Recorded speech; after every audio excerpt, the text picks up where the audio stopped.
नमस्कार। ज्ञानवर्धकी चैनल में आपका बहुत बहुत स्वागत है। आप सुन रहे हैं महाभारत के संवेदनशील प्रसंगों को एपिसोड के रूप में। पिछले वीडियो में आपने देखा होगा कि एक तरफ युद्ध की तैयारी चल रही है, दोनों पक्षों के सैनिक युद्ध भूमि में आकर डेरा डाले हुए हैं और भीष्म पितामह मुनि कृष्ण द्वैपायन से मिलने जा रहे हैं। उनके जाते जाते राह में कई प्रकार की पिछली बातें याद हो रही है। जब वे घर परिवार छोड़कर राजभवन को त्याग कर आश्रम में कुटी बनाकर रह रहे थे, तब सत्यवती उनके पिता की पत्नी यानी उनकी माँ उनको बार बार बुलाने आया करती थी और राज का संभालने की विनती करती थी। शासन की बागडोर संभालने हेतु कहा करती थी। भीष्म कहते हैं कि जब मेरे पिता का विवाह मछुआरिन से हुआ था, थोड़े दिनों के बाद मेरे पिता बीमार रहने लगे थे। मछुआरिन का बूढ़ा पिता राजभवन में आकर जम गया था। मेरे पिता मोहवश घर के भीतर ही बैठे रहा करते थे। बाद में शक्ति ह्रास होने से रोगी होकर उनकी मृत्युशैया पर ही पड़े पड़े रहने के बाद वे मर गए। आगे वे कहते हैं कि धीरे धीरे प्रशासन बूढ़े ससुर के हाथ में आ गया। योग्यताहीन व्यक्ति यदि उच्च पद पर आसीन हो जाए तो पदहीन ही नहीं, उनके संबंधित अन्य बातों में भी गंदगी फैल जाती है। आरंभ में अपनी शुद्रता के बोध से उस पद के अनुसार अत्यंत विनयशीलता थी। बाद में धीरे धीरे वह बूढ़ा अत्यंत कठोर हो गया था और कठोरता प्रदर्शित भी करने वाला लगा था। अधिकार हाथ में लेने के बाद वह सीमा पूरी तरह से लांघ गया था। प्रशासन से लोगों का विश्वास ही उठ गया था। जनता स्वयं यह चाहने लगी कि कोई दूसरा इस राज्य को जीतकर इस नीच जाति के हाथ से हमें छुड़ाए। राज्य के उत्तरी भाग को गंधर्व इसी कारण जीत गए थे।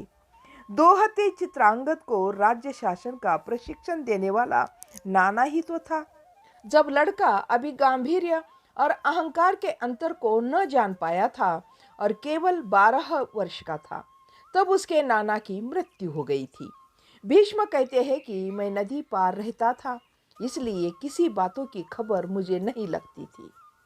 भीष्म आगे कहते हैं कि इस प्रकार मैं उनसे दूर रहने से हर बातों से विमुख था।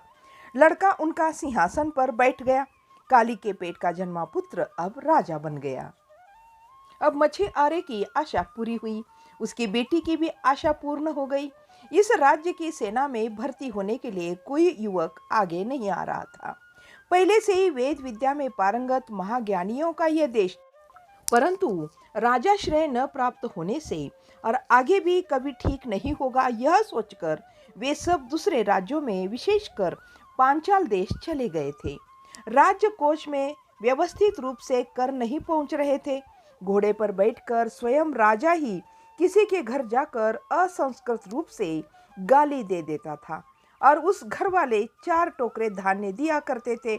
उत्तर भारत पर आक्रमण करने वाले गंधर्व का सामना करने जब वो गया तो गंधर्व ने पूछा, तुम्हारा नाम क्या है भाई?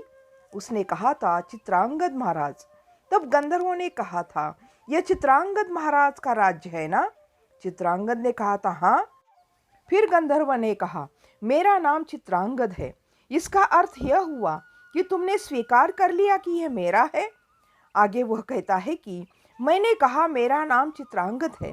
देखो, 40 वर्ष से जब मुझे चित्रांगद पुकारते आ रहे हैं, तुम्हें कितने वर्ष पुकार रहे हैं?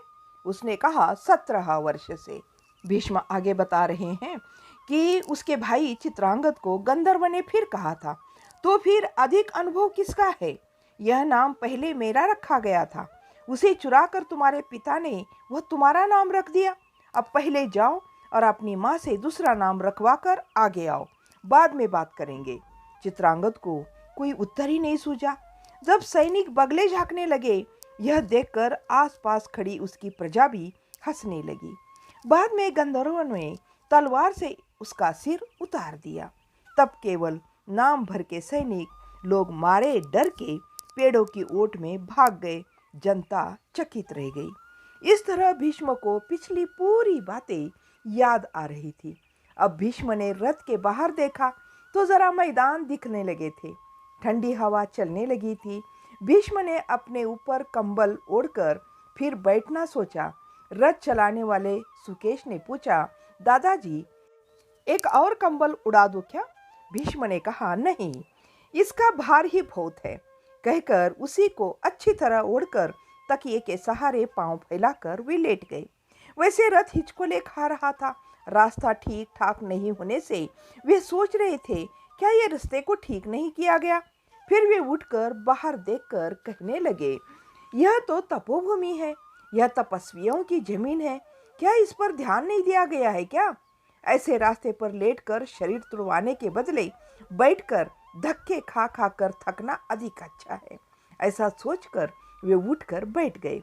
थोड़ी देर बाद मैदानी प्रदेश का समाप्त होना शुरू हुआ और पेड़ों से घिरा मार्ग प्रारंभ हुआ। मशाल की गर्मी हितकर लग रही थी। भीष्म फिर स्मृति में खो गए।